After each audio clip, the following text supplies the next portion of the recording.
बिस्मिल्लाहिर्रहमानिर्रहीम। अस्सलाम वालेकुम दोस्तों, कैसे हैं आप? ठीक हैं? मैं उम्मीद करता हूँ आप ठीक होंगे। आज जुमे का दिन है, फ्राइडे, और आप सबको जुमा मुबारक हो। इस वक्त तो वैसे इवनिंग का टाइम है, and very good evening to everyone. तो आज का जो हमारा इमिग्रेशन लाइव सेशन है मेरा आपके साथ, उसमें आज एक एक ही पॉइंट के ऊपर मैं चाहूँगा आज हम ज़्यादा डिस्कस करें। दैट्स अबाउट स्पाउस वीज़ा की जो कॉस्ट होती है वो क्या है। बहुत सारा दिन जो लोग सबसे ज़्यादा सवाल पूछते हैं और जो लोगों की कंसर्न्स है, that's about spouse visa cost. कि जो स्पाउस वीज़ा है उसके ऊपर कितनी कॉस्ट आती है, उसके कितना ख़र्चा उसके ऊपर आता है, कितने पैसे लगते हैं, how much is UK spouse visa cost. So today we gonna discuss about UK visa spouse cost. So अगर हम यूके स्पाउस वीज़ा कॉस्ट की अगर हम बात करें तो उसमें there is a two type of spouse visa cost. Number one, first of all तो हम यहाँ से स्टार्ट करते हैं कि आप अगर स्पाउस वीज़ा अप्लाई कर रहे हैं, is a first time spouse visa application outside the United kingdom, outside the UK अगर हम बात करेंगे तो फिर स्पाउस वीज़ा की क्या कॉस्ट आएगी। सो द करंट फ़ी, अभी अभी अभी हम अगर आज की बात करें फ़ीस की, तो इसमें ऑब्वियसली फ़ीस जो है वो ऑलवेज़ चेंज होती रहती है। सो मे बी अगर कल को फ्यूचर में आफ्टर 1 मंथ अगर आप ये वीडियो देखें तो उस वक्त fee I don't know how much will be. ठीक है जी। तो इस वक्त अगर हम बात करें तो कुछ सवाल चल रहे हैं, मैं सवालों के जवाब दूंगा अभी थोड़ी देर में। पहले मैं थोड़ा सा बेसिक इन्फॉर्मेशन जो आज के टॉक शो की है, आज टॉक शो तो नहीं मैं कहूँगा इसको, इन्फॉर्मेटिव इन्फॉर्मेशन कह लीजिए आप, उसकी अगर हम बात करें तो उसमें यह है कि जो current fee for spouse visa is 1523 pound जो है अप्रॉक्सीमेटली, मैं बता रहा हूँ आपको, अगर मैं रॉन्ग नहीं बता रहा फिगर, तो 1523 पाउंड, 1523 पाउंड जो हैं वो आपकी जो एप्लीकेशन फ़ी है made outside the United Kingdom. So spouse visa is a 1523 pound application made outside the UK. So इसमें इसके अलावा क्या आएगा जी, इसके अलावा आपका आता है IHS के charges, immigration health service charges, that's 624 pounds per year के हिसाब से। So basically when you apply for a spouse visa तो उसमें जो इनिशियल आपको वीज़ा ग्रांट होता है वो होता है 33 मंथ्स का। 33 मंथ्स का जो इनिशियल आपको वीज़ा मिलता है, तो उसकी वजह से इसको आप एवरेज अगर आप कहेंगे so that's 3 years. So 1523 pound plus 624 को आप थ्री टाइम आप करेंगे तो उसके वो जो कॉस्ट उसकी बन जाती है। ठीक है जी। ये आपकी वो कॉस्ट है जो आपको आपने एम्बेसी को फीस पे करनी होती है जब आप यूके का स्पाउस वीज़ा अप्लाई करते हैं। Number one. एंड डॉक्यूमेंट्स कौन से चाहिए जी, मैं उसकी तरफ भी अभी आता हूँ। और उसके बाद ये तो कॉस्ट है जो आप आउटसाइड द यूके जब आप स्पाउस वीज़ा अप्लाई करते हैं तो उसकी है। तो उसके बाद अगर आप जब आप spouse visa inside the UK extension की अगर हम बात करते हैं तो वो उसकी फ़ीस डिफरेंट होती है, उसकी फ़ीस थोड़ी कम है। That's the 1033 pound 1033, that's spouse visa extension fees, plus इसके साथ जो हैं IHS के चार्जेस होते हैं जिसको इमिग्रेशन हेल्थ सर्विस चार्जेस कहते हैं, वो भी सेम है 624 पाउंड्स पर ईयर के हिसाब से वो फीस आएगी। ये है वो फीस जो आप स्पाउस वीज़ा की एक्सटेंशन के लिए अप्लाई करते हैं। तो इसमें डिफरेंस क्या आ जाता है, अप्रॉक्सीमेटली 500 पाउंड्स का डिफरेंस आता है जब आप आउटसाइड दी यूके अप्लाई करते हैं, या आप फिर उसके बाद 500 लेस आता है जब आप इनसाइड दी यूके जो है एक्सटेंशन के लिए अप्लाई करते हैं। चलिए, अगर आपके पास कोई स्पाउस वीज़ा के बारे में कोई आप मुझसे सवाल करना चाहें तो आप मुझे यहाँ पे की बजाय अगर आप मुझे YouTube के चैनल पे मेरे सवाल भेजेंगे तो वो सवाल वहाँ पे रहते हैं और मैं वहाँ पे जवाब दे देता हूँ। यहाँ पे चूँकि लाइव सेशन है तो जो लोग टिकटॉक यूज़ करते हैं, मैं भी इतना यूज़ नहीं करता था, मैंने भी अभी रिसेंट ही सीखा है, तो जो लोग टिकटॉक यूज़ करते हैं दे नो वेरी वेल कि ये लाइव वीडियो जो ही लाइव एंड होगा तो उसके साथ ही ये सारी की सारी खसमानो खा जाती है, वीडियो जड़ी है ना ख़त्म हो जाती है, तो इसलिए ये बचती नहीं है। इसलिए अगर आपके पास कोई यूके इमिग्रेशन का कोई सवाल हो तो आपसे रिक्वेस्ट है कि यूट्यूब के चैनल के ऊपर भेज दें, मैं आपको वहाँ पे जवाब दे दूँगा। चलिए जी, अभी सवालों के जवाबात का सेशन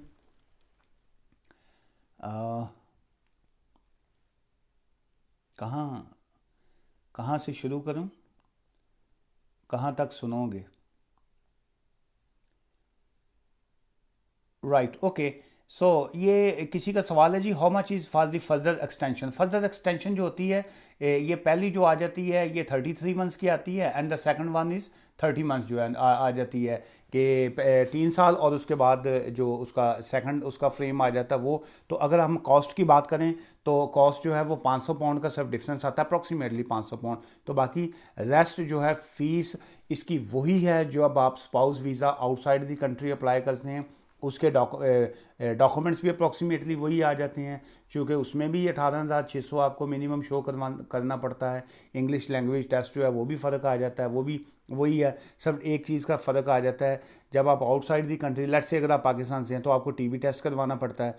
तो बाकी हर कंट्री के अपने हिसाब से है। तो मैं अगर पाकिस्तान का कहूँ तो वो वहाँ पे टीबी टेस्ट भी लाजमी होता है और इंग्लिश लैंग्वेज टेस्ट।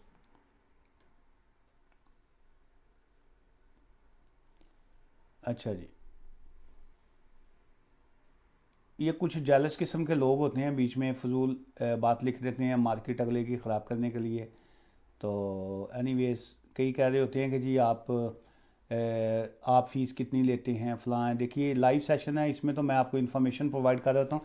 ओके जी, ये टेंस टी एन जी का सवाल है, what are the options after the spouse visa if you get a divorce. What are the options after a spouse visa if you get a divorce. देखिए बड़ा interesting सवाल है। आपका क्या नाम है जी? आपने कहा है कि जी कि अगर डिवोर्स हो जाती है तो स्पाउस वीज़े का स्टेटस क्या आता है।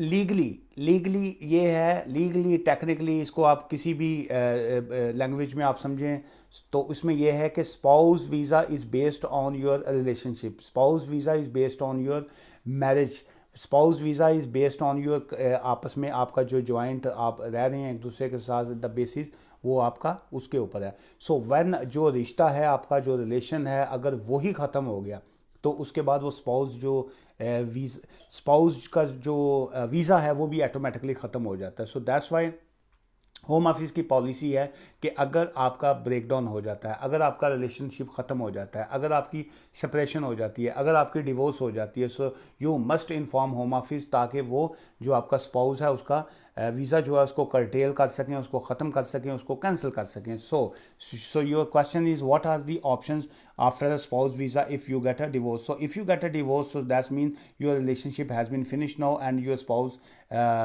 visa is finished as well. So the other party they have to inform to home office and then spouse visa will be ended, ख़त्म, खल्लास जिसको कहेंगे।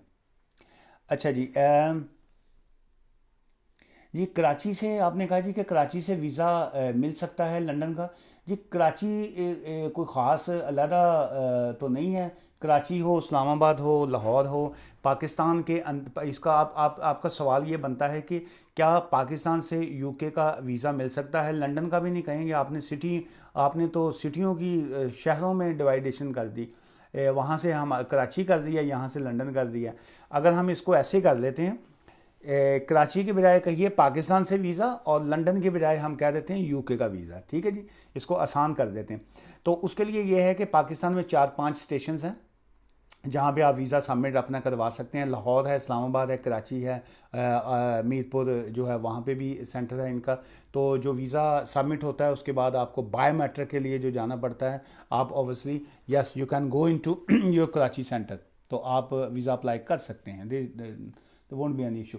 अच्छा जी, ये इन्होंने कहा जी कि hi sir, I applied for my daughter, nationality MN1 का लिखा आपने, certificate in November but her 2.5 year visa is expire in April if it's. देखिए अगर तो आप ऑलरेडी अप्लाई कर चुके हुए हैं तो उसमें अगर आपका वेटिंग में है तो अगर वो वीज़ा एक्सपायर भी हो जाता तो डजेंट मैटर, क्योंकि आपकी एप्लीकेशन ऑलरेडी पेंडिंग है। ये कुछ लोग बाज़ का सवाल किसी और सेंस में कर रहे होते हैं, तो कुछ देखने वाले लोग जो हैं वो कुछ और समझ जाते हैं, तो शायद उनको फिर बात का मिसअंडरस्टैंडिंग हो जाती है कि शायद इसलिए देखिए, मैं ऑलवेज लोगों को यही कहता हूँ कि अगर आपका कोई इमिग्रेशन इशू है तो अपने मसले को, अपने प्रॉब्लम को किसी और के मसले के साथ मत जोड़िए। हर एक का अपना इंडिविजुअल केस होता है, हर एक के अपने सरकमस्टांसिस होते हैं। अगर एक शख्स का असाइलम का केस है फॉर एग्जांपल, उसने केस अप्लाई किया, उसका केस जो है वो 1 ईयर या 6 मंथ के बाद उसको असाइलम स्टेटस मिल गया, उसका ओके हो गया। एक दूसरा शख्स है, उसकी भी ग्राउंड्स वही थी, उसने भी वैसी ही बातें लिखी, लेकिन उसका केस रिफ्यूज़ हो गया। तो इसलिए हर एक का केस इंडिविजुअल होता है, हर एक के अपने सरकमस्टांसिस होते हैं। So you can't mix and match with other person जो है। तो इसलिए बार खैर ये बात और तरफ निकल गई। इनका जो सवाल था कि लेट्स से आपका वीज़ा एक्सपायर हो गया, ड्यूरिंग आपकी पेंडिंग एप्लीकेशन के दौरान आपका वीज़ा एक्सपायर हो गया, so that won't be a वो एक्सपायरी इसको नहीं कहेंगे। You won't be illegal, you won't be overstayed, because your application is pending with the home office. जब आपका के पास वैलिड वीज़ा था, जब आपके पास वैलिड वीज़ा था, उसी before your expiry of visa you submitted your application, so that's mean you are still legal. ठीक है जी, आपकी एप्लीकेशन जैसे आपने मेंशन किया कि क्या वो वीज़ा उनका एक्सपायर हो जाएगा, so it doesn't matter, because आपने एक्सपायरी से पहले आपने अप्लाई कर दिया हुआ था, so you are safe, don't worry.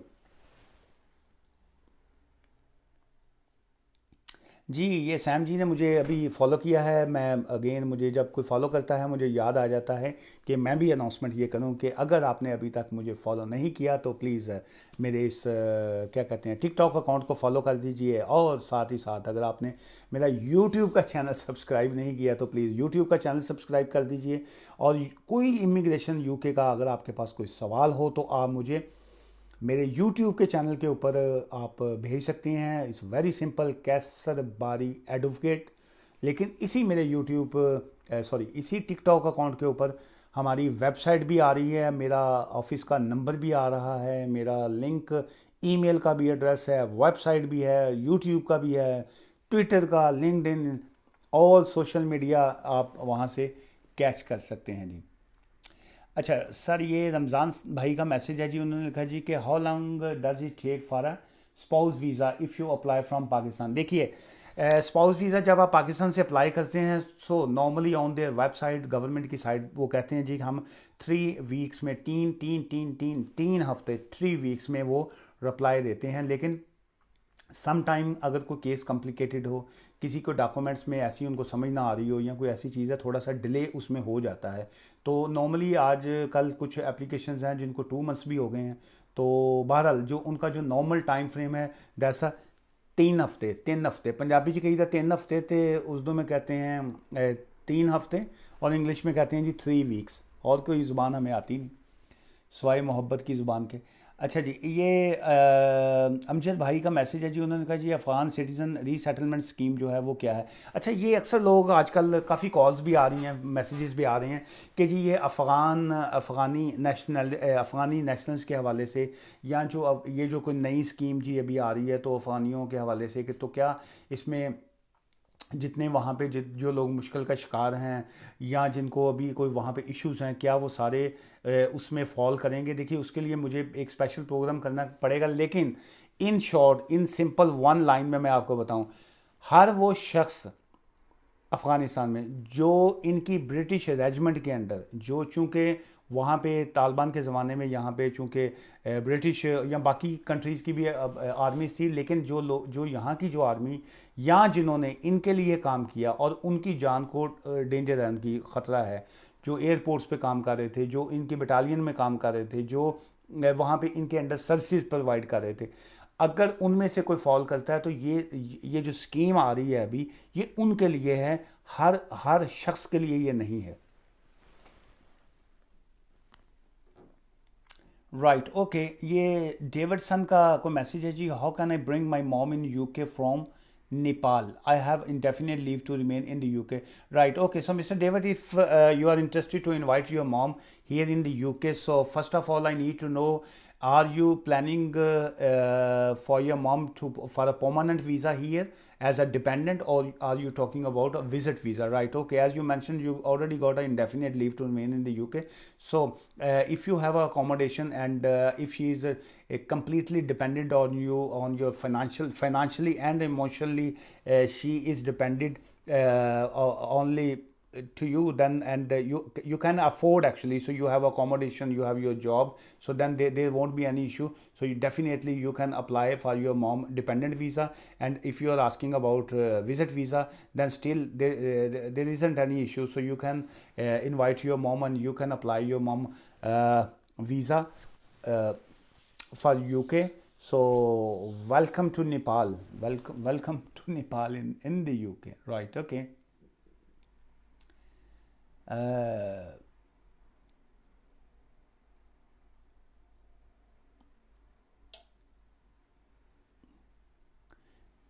जी ये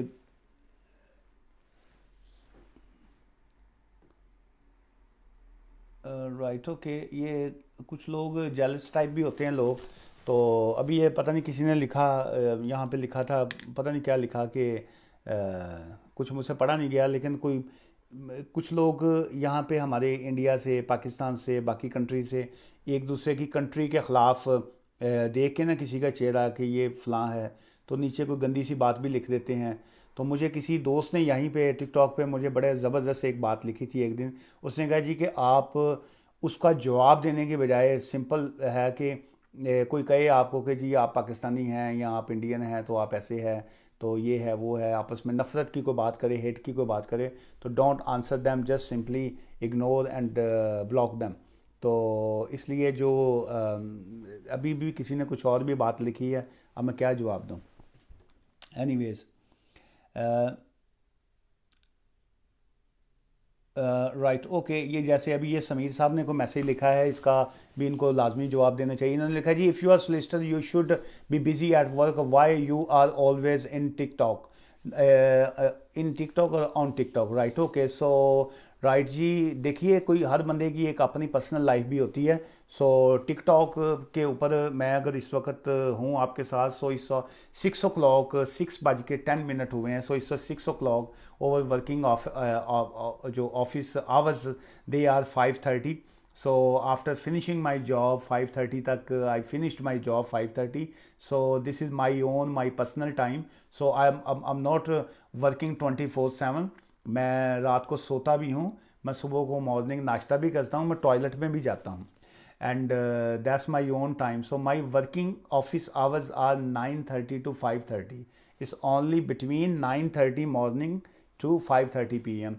and rest time is my own time, so I can be on TikTok, I can be on YouTube, and weekend जो है सैटरडे संडे मैं उधर डांस क्लब में भी जाता हूँ। So that's my own time sir Sameer साहब। एंड और रह गई बात, क्या कहें अब आपको, आज लोग कुछ यहाँ पे हैप्पी मूड वाले नहीं लग रहे, राइट ओके। जेतन जी का सवाल है जी, come then do I have to apply her visa again. Jetan ji आपका सवाल क्या था पहले, आपका मैं मिस कर गया हूँ कि आपने पूछा है कि क्या मैं उनका दोबारा अप्लाई करना चाह रहा हूँ। सो if you don't mind please send me your question, may be यहीं पे दोबारा भेज दीजिए, otherwise send me your old details on my YouTube account and I will definitely I will reply. और समीर साहब की तरह मैं हर वक्त टिकटॉक पे तो नहीं होता हूँ, तो ये जो वीडियो रहती हैं, ये जो वहाँ पे अपलोड होती हैं सर, वो वहाँ पे रहती हैं, जब आप देखते हैं मैं लगता होगा मैं वहीं पे हूँ। Anyways, please tell me about adult dependent, right, adult dependent visa, right. Fisa ji का सवाल है कि अडल्ट डिपेंडेंट वीज़ा क्या होता है। देखिए, एडल्ट डिपेंडेंट वीज़ा होता है वो शख्स जो ओवर 18 है, वो एडल्ट में आते हैं और वो आपके डिपेंडेंट हैं, दे आर योर डिपेंडेंट। वो आपकी मॉम हो सकती है, वो आपके फादर हो सकते हैं, वो आपका डॉटर हो सकती है, वो आपके बेटे हो सकते हैं, सन हो सकता है। हर वो रिश्ता जो आपके डिपेंडेंट है फाइनेंशली, कि आप उनको पैसे भेजते हैं, आप उनको फाइनेंस करते हैं, फाइनेंशली वो आप पे डिपेंडेंट हैं, तो वो आ जाए। फिर उसके बाद होता है कुछ रिश्ते होते हैं जो आपके ऊपर आप जज्बाती तौर पे, जिसको जज्बाती इमोशनल आपको कहते हैं, रिश्ते आपके होते हैं, जैसे पेरेंट्स का रिश्ता है, तो वो आपके उसमें आ जाते हैं। तो वो अक्सर जैसे किसी के कोई सिंगल मॉम है वहाँ पे, या सिंगल डैड है, या कोई बहुत बूढ़े हैं, वो चाहते हैं जी वो यहाँ पे आके सेटल हों, तो वो डिपेंडेंट रिलेटिव्स में आ जाते हैं, आपके डिपेंडेंट अडल्ट्स में आ जाते हैं। तो उस बारे में होता है। तो उसमें ये होता है कि आपकी अकोमोडेशन क्या है आपके पास, आपके फाइनेंशियल सर्कमस्टांसिस क्या हैं, आप you are settled in the UK, तो उसमें आप अफोर्ड करते हैं आप उनको, और वो आपके साथ रह सकते हैं आगे, तो देन आप उनका वीज़ा अप्लाई करते हैं जी।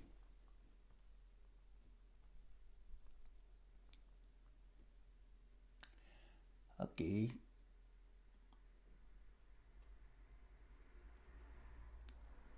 Right, okay. ये मैं सोचता हूँ लोगों की फजूल बातों का जवाब के बजाय ब्लॉक करते जाएं जी उनको, ठीक है जी।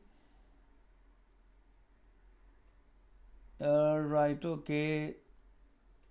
How can I bring my mom, अच्छा जी ये तो हो गया, इनका भी सवाल का जवाब दे दिया। ओके जी, ये इनका सवाल है कि जी what are the option after, अच्छा ये इनका हो गया। ये क्या सवाल ऊपर से नीचे क्यों चल रहे हैं जी। अच्छा जी, ये किसी ने दिल भेजे हैं जी, आपका दिल का बहुत शुक्रिया। कुछ लोग जो अप्रिशिएट करते हैं, रियली बहुत अच्छा लगता है कि कई लोग, आपको वकीलों के ऑफिस में जाना पड़ता है, या उनको फ्री में यहाँ पे आपको एडवाइस मिल रही होती है, तो आप, ये किसी ने मुझे फूल भेजा है, क्या नाम है जी इनका, निकल गया नाम। तो आप उल्टा जो है, कई लोग ऐसे ही इंडिया पाकिस्तान ना खेला करें, यहाँ पे अच्छा नहीं लगता। ये सियासी लोगों के काम है, पॉलिटिकल लोगों के काम है जी। ये क्या नाम है जी आपका, है। ये सियासी लोगों के काम है, पॉलिटिशियंस के काम है। यहाँ पे ये यूके है, यहाँ पे तमाम नेशनैलिटीज़ के लोग बराबर हैं। यहाँ पे कोई इंडियन है, पाकिस्तानी है, हिंदू है, मुस्लिम है, क्रिश्चियंस हैं, all we are living together. हम ये ऐसे, ये जो 5 उंगलियां हैं ना जी हाथ, ये हम सब लोग यहाँ पे मिलके ऐसे ही रहते हैं। एंड आई थिंक ये जो मोस्टली लोग यहाँ पे फजूल यहाँ पे बातें लिखते हैं ना, ये अकाउंट्स पे या ऐसी, ये मुझे लगता है they are not living here inside the UK. They most of them they are living outside the UK. And उनके, ऐसे लोगों के कई मरतबा इन लोगों ने यूके का ड्रीम्स देखे होते हैं, तो वो उनको वीज़ा शायद मिलता नहीं है, तो वो अपनी वो भड़ास अंदर का गुस्सा, नफरत, चवलपन जड़ा ना, वो इतने आके कट देने। अच्छा जी है जी, बैठे ने यूके में बैठे हुए हैं, वहाँ पे बैठ के एडवाइसें कर रहे हैं, ये वहाँ पे लोग, भाई ये दुनिया बहुत आगे चली गई है, ये कंट्री कंट्री की गेम से बाहर निकलिए, मोहब्बत कीजिए एक दूसरे के साथ आगे। अभी कहाँ पे लोग पहुँच गए हैं, अब अभी कोविड की वजह से तो वैसे ही ऊपर पहुँच रहे हैं अल्लाह के पास, भगवान के पास। तो क्यों अभी भी आप, ये ताहर भाई ने फूल भेजा जी, ताहर भाई बहुत शुक्रिया आप। राइट। अच्छा जी, please tell me how much it will cost for a further extension जी। फर्दर एक्सटेंशन की मैंने आपको कॉस्ट बताई, 1033 प्लस 624 मल्टीप्लाई बाय 3, 624 को 3 मरतबा आप ज़रब दीजिए, कितना बन जाता है, एंड 1033 ये, हाँ, £1033 प्लस 624/3 ये आपकी फ़ीस आएगी स्पाउस वीज़ा एक्सटेंशन की। राइट, ये किसी का सवाल है जी कि सर 20 ईयर्स के बाद भी 2.5 ईयर्स के का वीज़ा मिलता है, एटलीस्ट 20 ईयर्स के बाद हाई फुली स्टेटस मिलना चाहिए। ये तो बात दुरुस्त है आपकी। ये किन्होंने कहा है जी, ये बिलीव इन योर्स ने योर सेल्फ, इन्होंने कहा। ये मुझे बात आपकी दिल को लगी है कसम से, कि बात दुरुस्त है आपकी, कि एक शख्स ने बेचारे ने पहले 20 साल यहाँ पे ज़िंदगी के ख़त्म कर दिए। 20-22 साल, 20-22 साल तो नहीं, खैर 24-25 की एज में वो यहाँ पहुँचे होंगे। फिर 20 साल वैसे गुजार लिए, 45 प्लस हो गए, 50 के करीब। फिर उसके बाद भी आपको 2.5-2.5 साल का वीज़ा मिला, 10 साल वो निकल गया, फिर ILR, फिर उसमें भी फ़ीसें भी इतनी जानी। तो उसके बाद तो जो ही जिस वक्त तक पासपोर्ट निकलना है, तो वो मुंह बाज ते लत्तां कबर च, है ना, कि मुंह भी कबर च, वो दोनों काम ये हो जाते हैं। ये बात आपकी दुरुस्त है, ये कि ये ऐसी होनी चाहिए कि अगर किसी ने इतनी पीक काट ली है, तो उसको कम से कम कुछ तो दें। लेकिन क्या करें जी, रूल्स हैं, इमिग्रेशन है, इनका सिस्टम है, फॉलो करना पड़ेगा।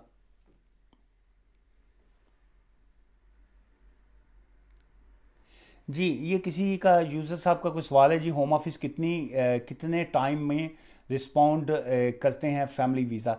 देखिए, फैमिली वीज़े का जो एक्चुअल टाइम है वो तो 3 मंथ्स है। Normally they apply within 3 months, but is no days they are taking extra times as well. So some बहुत से लोगों के 4 माह भी हो गए हैं, 5 माह भी हो गए हैं। सो इस ऑल डिपेंड्स कि अगर इसलिए कहते हैं कि अपनी जब भी आपकी एप्लीकेशन है किसी प्रॉपर वकील के पास जाइए, उनके पास बैठ के प्रॉपर अपना केस डिस्कस कीजिए and try to send your documents in a one go, तो ताकि कोई ऑब्जेक्शन ना लगे। अपने जो उनकी रिक्वायरमेंट्स हैं उसको प्रॉपर फुलफ़िल कीजिए।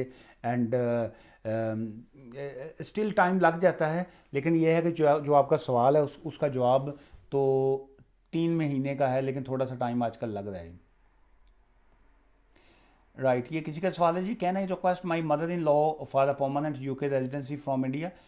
देखिए जी, बड़े आप अच्छे इंसान हैं जो अपनी सासू माँ को अपने पास रखना चाहते हैं, वरना तो लोग सासू माँ से जान छुड़ाना चाह रहे होते हैं।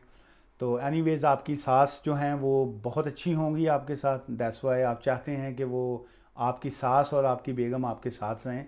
सो she must be a very lucky woman कि आप जैसा उनको सन इन लॉ मिला है। And you must be a lucky के वो आपकी सास हैं। एनीवेज, तो अगर if you are settled in the UK and you have accommodation and you are financially strong and enough, then definitely आप अपनी सासू माँ को बिल्कुल आप यहाँ पे यूके में उनको उनका वीज़ा करवाइए। और आपका जो रूम होगा, बेडरूम, उसके बिल्कुल जो नेक्स्ट रूम वाला है वो अपनी सासू माँ को दीजिएगा। और जब आपने सासू माँ का वीज़ा करना होगा मुझे बताइएगा, मैं बिल्कुल आपकी उसमें हेल्प करूँगा, सपोर्ट करूँगा। और all the very best.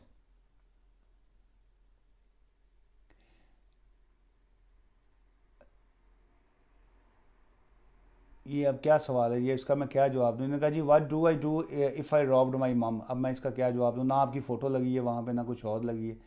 Anyways, ये सवाल ही छोड़ दें, हम आगे चलते हैं जी। लकी यूके जी का सवाल है जी कि after spouse visa extension can can get benefit. जी नो, बड़ा अच्छा सवाल है वैसे। क्या स्पाउस वीज़ा के ऊपर आप बेनिफिट क्लेम कर सकते हैं? Number one, the answer is no, आप बेनिफिट क्लेम नहीं कर सकते हैं। फिर उसके बाद आपका जो सवाल है, आपने कहा जी कि क्या एक्सटेंशन लेने के बाद मैं हम जो है वो बेनिफिट क्लेम कर सकते हैं? जी नहीं, बिल्कुल नहीं कर सकते। आप बेनिफिट नहीं क्लेम कर सकते हैं। आप मस्ट भी, आपकी अर्निंग होनी चाहिए 18,600, आप उनकी एक्सटेंशन कीजिएगा स्पाउस की अपने, and you must be a working. और ये जो 18,600 है, it it could be a divide, के आप स्प्लिट भी कर सकते हैं, हस्बैंड एंड वाइफ दोनों मिलके भी उसको वो ज्वाइंटली भी उतना शो कर सकते हैं। लेकिन आप बेनिफिट्स जो है वो क्लेम नहीं कर सकते हैं अनटिल अनलेस आपके अगर कोई ऐसी सिचुएशन आ गई है फाइनेंशियली, आप वेरी, आपको सीरियस इश्यूज हैं, डेस्टिट्यूट हो रहे हैं आप, और आप going to be a homeless, या आपको ऐसी सिचुएशन आ गई है कि आपके लिए कुछ सीवियर डिसेबिलिटी, आप डिसेबिलिटी आ गई है, या आपकी जॉब चली गई है, आपको कोई और ऑप्शन दिखाई नहीं दे रहा, तो आपके पास कोई हालात आपके ऐसे हैं, so then that's a different case. But in general sense और general law, during spouse visa और after spouse visa extension, nobody can claim any kind of benefits.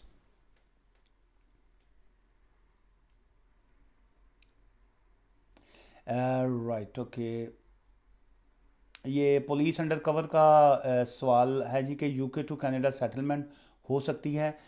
UK to Canada settlement के लिए आपको किसी कनेडियन जो attorney हैं, solicitors हैं, lawyers हैं, या जो यूके में बैठे कनाडा का इमिग्रेशन का काम करते हैं, आपको उनसे रब्ता करना चाहिए। मुझे बिल्कुल कनाडा का बिल्कुल नॉलेज नहीं है। तो अगर आप मुझे कनाडा की सर्दी के बारे में, या टोरंटो की गलियों के बारे में, मॉन्ट्रियल के बारे में वो पूछेंगे कि वहाँ पे जो नान चने हैं वो कहाँ से मिलते हैं, वो मैं बता सकूँगा। वहाँ से सिरी पाए निहारी कहाँ से मिलती है कनाडा में, वैंकूवर में कहाँ से मिलती है, मैं वो बता सकूँगा आपको। तो लेकिन इमिग्रेशन कनाडा का मैं वो नहीं बता सकता जी, वो क्योंकि मुझे उसका कोई पता नहीं है कनाडा का। राइट। जी, ये कुछ दोस्तों ने अभी ज्वाइन किया है। जिन लोगों ने अभी ज्वाइन किया है उनको मैं दोबारा बताता चलूँ कि आज का जो बेसिक सी मैं एक आपको इन्फॉर्मेशन देना चाह रहा था वो था इज़ अबाउट स्पाउस वीज़ा जो है, मंगेतर वीज़ा जिसको कहते हैं, फ्योंसी वीज़ा जिसको कहते हैं, शादी का वीज़ा जिसको कहते हैं, पार्टनर वीज़ा जिसको कहते हैं, जो भी आप वर्ड इस्तेमाल करना चाहें, जोड़ा जिन्हों कही है, जोड़े का वीज़ा जिन्हों कही पंजाबी, वो करना चाह रहे हैं तो उसकी क्या कॉस्ट आएगी। तो उसकी मैंने कॉस्ट बताई है। मैं दोबारा आपको बता देता हूँ कि अगर आप आउटसाइड दी यूके एप्लीकेशन करेंगे स्पाउस वीज़ा उसकी 1523 पाउंड जो है 1523 पाउंड फीस आएगी for application made outside the UK, plus आपको 624 पाउंड पर ईयर के हिसाब से 3 ईयर्स के जो फीस है वो IHS के चार्जेस वो आपको पे करने पड़ते हैं। दैट्स आउटसाइड दी यूके जो है वो उसके लिए है। तो उसके बाद अगर पहला वीज़ा जो आपको 33 मंथ्स का मिलता है, 3 साल का, उसके बाद आप जब यहाँ पे आ जाते हैं 3 साल रहने के बाद जब आप वीज़ा एक्सटेंशन के लिए जाते हैं तो देन यू नीड टू पे again your extension fee 1033 1033 pound 1033 वो फीस, प्लस आपको अगेन आपको 624 पाउंड्स जो हैं पर ईयर के हिसाब से IHS के चार्जेस जो हैं वो पे करने पड़ते हैं। साथ में ऑब्वियसली जो बाकी इसकी रिक्वायरमेंट्स हैं लाइक इंग्लिश टेस्ट और बाकी चीज़ें अकोमोडेशन वगैरह वो एक सेपरेट इशू है, वो ऑब्वियसली हैं। आज का जो हमारा सेशन था इसमें हम फ़ीस के ऊपर बात कर रहे हैं कि फ़ी जो है वो कितनी है और क्या इसमें आप फीस में एग्जाम्पशन ले सकते हैं, नहीं ले सकते हैं, और क्या है, ये सारी चीज़ें आज हम लाइव सेशन में बात कर रहे हैं। अगर आपके पास रिलेटेड टू स्पाउस वीज़ा कोई सवाल है तो आप मुझसे उसका पूछ सकते हैं जी। अच्छा, ये किसी का सवाल था, अच्छा था, कहाँ गया ये? EU सेटलमेंट का था गालबन। अच्छा, उन्होंने कहा जी कि under EU settlement scheme AR का उन्होंने लिखा एडमिनिस्ट्रेटिव रिव्यू जो है how much time to take it please tell me. अच्छा, देखिए उसमें यह है कि EU सेटलमेंट का आपका को पता ही है कि उसमें तो अब नई एप्लीकेशन तो वो नहीं ले रहे हैं until unless there is any special circumstances या आपकी कोई ख़ास वजूहात थी एंड दे कोई ऐसी रीज़न थी कि आप अपने टाइम के ऊपर उसको एप्लीकेशन को क्यों नहीं कर सके, अदरवाइज वो न्यू एप्लीकेशन तो ले नहीं रहे हैं। तो जो आपने एडमिनिस्ट्रेटिव रिव्यू का पूछा है उसमें मैं अब आपको एग्जैक्ट टाइम तो नहीं मैं कह सकता क्योंकि हमारे अपने कुछ क्लाइंट्स हैं उनकी भी एप्लीकेशन को 4-5 मंथ्स हो गए हैं तो अभी तक उनका भी जवाब नहीं आ रहा। तो उसमें मैं ये एक्सपेक्ट करता हूँ कि अराउंड 6 मंथ्स का तक का टाइम होना चाहिए। अगर उससे ज़्यादा लग जाता है सो देन जो है उनको चेज़ करना चाहिए। जो भी आपके लॉयर हैं उनको कहिए कि उनको चेज़र लेटर भेजें या उनसे वजह पूछें कि अभी तक एप्लीकेशन पेंडिंग क्यों है। तो ये नॉर्मल तो यही सिचुएशन है जी। जेमिस जी ने कहा है ये सवाल। जी, ये शुक्र है, ये किसी ने यहाँ पे जट साहब ने हमें अप्रिशिएट कहा है। क्या नाम है जी आपका? मुजम्मल हुसैन जट साहब, आपने अप्रिशिएट कहा है। जट जो लोग, ये 2-3 जो लोग हैं ना ये बड़े ज़बरदस्त होते हैं। ठीक है जी। चार चार मैं कहूँगा, 4 लोग तो बहुत ज़बरदस्त हैं। ठीक है जी। एक तो जट, ये चूँकि जट साहब ने अभी अप्रिशिएट कहा है, एक तो मैं जट कहूँगा। ठीक है, जट साहब तो क्या बात है जी, जट्टा नहीं क्या बात। अच्छा, उसके बाद जो 3 हैं बाकी मुझे आप भी बताइएगा कौन कौन से और लोग ज़बरदस्त हैं। ये जो 3 हैं बाकी, एक उसमें तो एक चौधरी आ गए। ठीक है जी, चौधरी जिन्हों कह रहे हैं। दूसरे जो हैं फिर चौधरी आ गए। तीसरे जो हैं फिर वो चौधरी आ गए। ठीक है जी, ये 3 मरतबा तो मैंने चौधरीयों को जो है शानदार कह दिया है। उसकी वजह यह है कि मैं खुद चौधरी हूँ ना। तो जट साहब जो हैं बहुत शुक्रिया आपका जी, आपने अप्रिशिएट कहा है। और राइटर के ये आगे एक सवाल था बड़ा अच्छा। ये अच्छा चले पहले इनका ये मारिया जी का है, मैं मारिया है कि मैरी है जी। उन्होंने कहा जी वेयर यू बेस्ड प्लीज़। जी मेरा ऑफिस, हमारा ऑफिस बल्कि मैं कहूँगा, मैं ऐसे ही मेरा कहता रहता हूँ और भी टीम के लोग हैं यहाँ पे।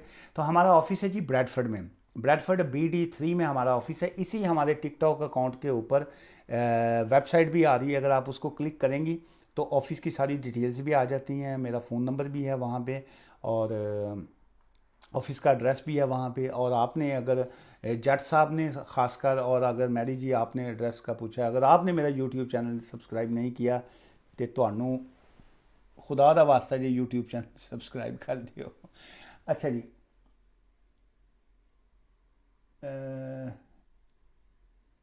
अच्छा, ये इन्होंने यूरोप विलेज जी का एक सवाल है, इसी से रिलेटेड मैंने पहले भी जवाब दिया है। इन्होंने कहा जी कि एडमिनिस्ट्रेटिव रिव्यू जो है US की एप्लीकेशन, ये जो EU सेटलमेंट की है, प्रोसेस टाइम क्या है, एनी केस यू डेडलाइन, देखिए जो तो न्यू एप्लीकेशन है उसकी तो डेडलाइन ख़त्म हो गई है, पहले दिसंबर में ख़त्म हुई थी 31 दिसंबर को, तब उसको फिर उन्होंने एक्सटेंड कर दिया था जो कि जून तक गई थी, 31 जो 30 जून तक थी, ठीक है, वो ख़त्म हो गया हुआ है। अभी न्यू एप्लीकेशन वो नहीं ले रहे हैं, बहुत से वकील अभी भी एडवर्टाइज़ कर रहे हैं या बाकी तरह चल रहा है कि जी आप EU सेटलमेंट की एप्लीकेशन डाल सकते हैं, बिल्कुल नहीं डाल सकते हैं क्योंकि उसकी डेडलाइन टू टाइम थी, वो ख़त्म हो चुकी है।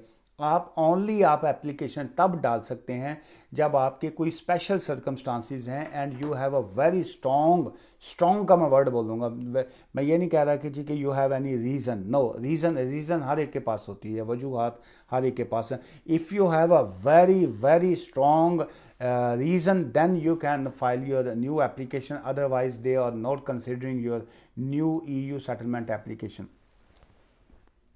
अच्छा जी, ये इन्होंने कहा जी राजपूत, हाँ राजपूतों की भी क्या बात है जी, कहते हैं जी कि राजपूत जो हैं, राजपूत तो मेरा ख्याल है, मैं हूँ क्रिटिसाइज में ना पड़ जाऊँ कहीं कि किसको ज़्यादा हम नंबर दे दें, लेकिन राजपूत भी बड़े जीदार और बड़े स्ट्रॉन्ग नर्व्स के लोग और अपनी ज़ुबान के जिसको कहेंगे वो बड़े पक्के हैं।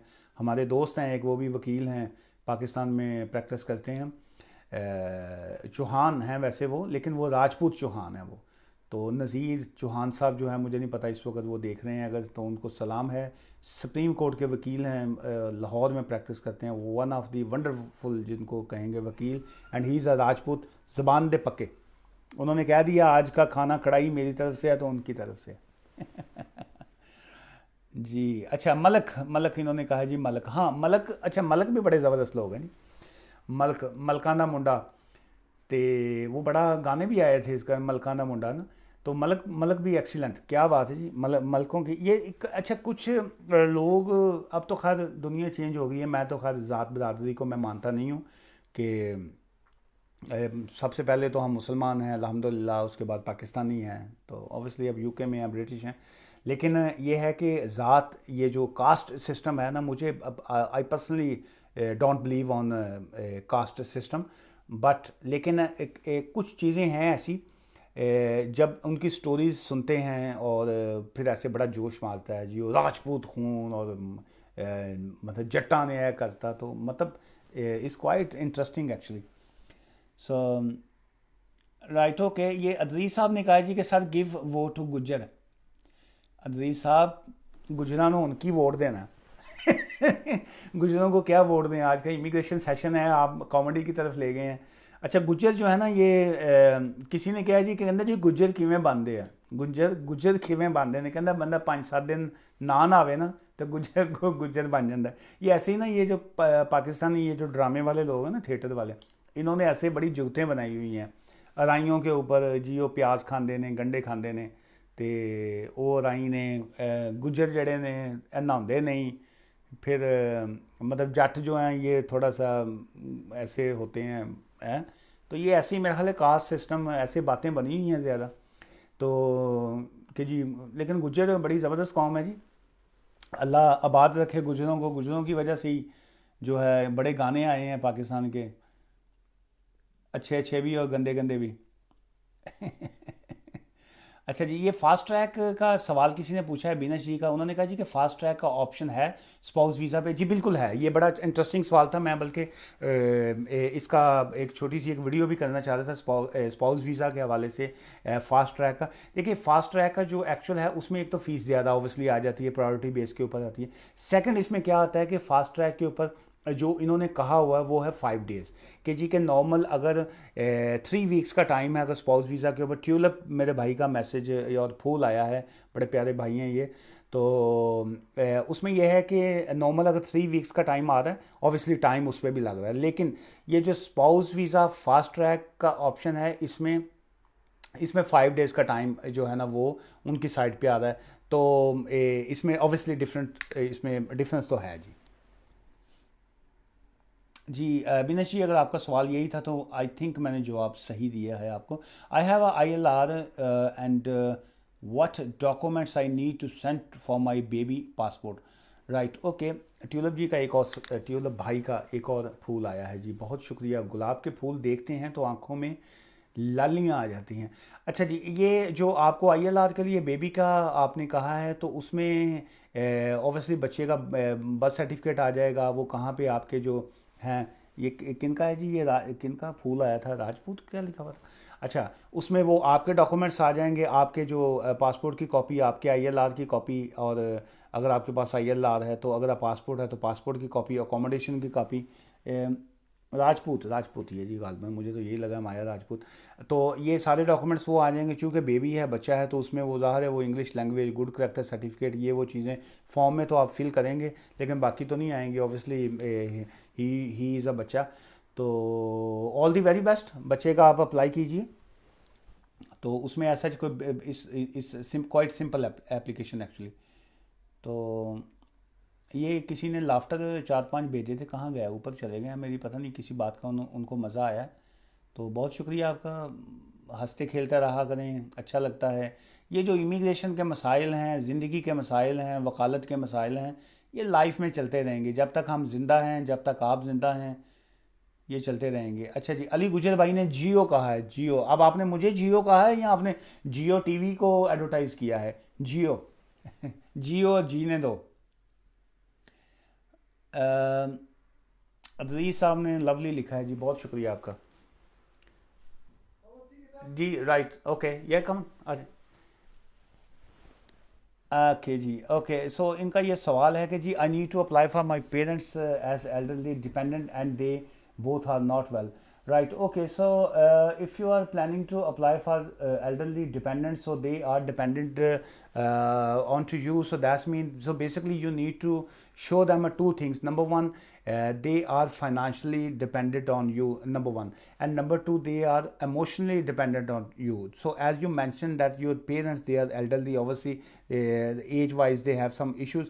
So if they have some medical issues, so then obviously you can apply, and you what you need to show them, you need to show them three most important things. Number one, you have accommodation and you can afford them, and number two, they are financially dependent on your income. So maybe you are sending them each month some funds to them, is maybe through any Western Union or through account to account. So whatever the all these documents you need to prove that is they are financially dependent on you. So all the very best भाई साहब, आप उनका बिल्कुल apply कीजिए। तो वो चूँकि जैसे आपने कहा दे आर एल्डरली, बूढ़े हैं और उनको आपकी ज़रूरत है, तो so you must go ahead as soon as possible. Right, okay, so ये किसी का ये सवाल है जी, उन्होंने कहा जी कि who can apply for a working holiday visa from abroad. Right, okay, so applying for a working holiday visa you need to see from which country they can apply, because for a working holiday visa there is a list of country from where they can apply for a working holiday visa. It's not all countries, they are not included in the working holiday visa, like India, Pakistan, Bangladesh, Nepal, and these countries are not in that kind of list actually. So for a working holiday visa there is a certain kind of list, like uh, Australia, New Zealand, and some other countries. I don't have exact country names, but is you need to check which country they are going to apply.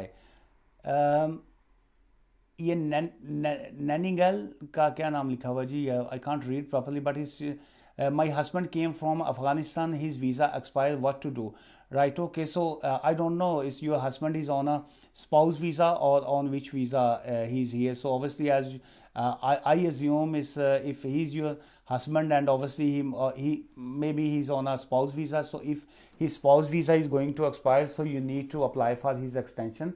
And if he's on some other kind of visa, so please mention here, and then I will reply accordingly. So there are too many questions going. देसी UK वाले का ने मुझे कोई 15-20 ਦਿਲ भेजे हैं जी, देसी यूके वाले जी, आपका शुक्रिया ਦਿਲ ਭੇਜਣ ਦਾ, ਤੁਹਾਡਾ ਮਿਹਰਬਾਨੀ ਹੈ, ਤੁਸੀਂ ਦਿਲ ਭੇਜੇ ਨੇ। I have Belgium documents and can I registered in the UK? If you have a Belgium documents, Mehan Khan ji, so if you are already inside the UK, so then you need to give the reason why you haven't applied before December and before 30th June deadline. And if you are outside the UK now, you can't apply right now because the time and deadline has been finished, unless you have any very strong reason. Okay जी दोस्तों, मुझे अब इजाज़त दीजिए, काफ़ी लंबा session हो गया ये वाला और बहुत सवाल आपके चल रहे हैं, लेकिन थोड़ा मुश्किल हो जाता है सभी सवालों के जवाब देना। तो आपने अगर YouTube का मेरा चैनल अभी तक सब्सक्राइब नहीं किया तो YouTube का चैनल जो है कैसर बारी एडवोकेट वाला, उसको आप सब्सक्राइब कर दीजिए। जो भी आपके सवालात हैं वहाँ पे मुझे भेज दीजिए। ये जितने लोग यहाँ पे सवाल भेज रहे हैं, it's quite hard for me to answer all questions immediately right now. So please मुझे वहाँ पे भेजिए। यूट्यूब का चैनल सब्सक्राइब कर दीजिए जितने लोग अभी देख रहे हैं, तो वहाँ पे मैं तमाम सवालों के जवाब भी दूंगा। अगर मुझसे कोई गलती हुई है, माफ़ी हुई है, उसकी बल्कि मैं माफ़ी चाहता हूँ, हाथ जोड़ के थोड़े को माफ़ी चाहना। तो ज़िंदगी बड़ी मुख्तसर होती है, शॉर्ट होती है, तो उसमें गिले शिकवे नहीं रखने चाहिए दिल में। तो मोबाइल नंबर जो है वो भी वहाँ पे आ रहा है जी। अगर आप थोड़े को पेन है तो नोट कर सकते हो। अदरवाइज़ वहाँ पे उसी मेरे टिकटॉक अकाउंट के ऊपर जो है वो ऊपर आ रही है। किसी ने कहा जी how long spouse visa stay oversea oversea. देखिए, चूंकि स्पाउस वीज़ा ये बड़ा इंटरेस्टिंग सवाल है। स्पाउस वीज़े का होता क्या है कि नॉर्मल वीज़ाज में आप you can't stay outside the United kingdom more than 6 months. लेकिन स्पाउस वीज़े का ये होता है कि आपका चूंकि स्पाउस आपके साथ है अगर, तो ड्यू टू सम रीज़न अगर आप दोनों इकट्ठे किसी कंट्री में काम कर रहे हैं तो ऐसा जो उसमें सर्टन पीरियड नहीं आता। लेकिन ये है कि उनका मकसद ये होता है कि आप अपने स्पाउस के साथ ही रहें। बहरहाल अभी ये सवालों के जवाब देना शुरू करूँगा, फिर लंबा हो जाएगा काम। तो दोस्तों मुझे अब इजाज़त दीजिए, दोबारा फिर किसी वक्त फिर हाजिर होऊंगा नए किसी इमिग्रेशन टॉपिक के साथ। अभी दुआ, टेक केयर, खुदा हाफिज़ जी, बाय बाय।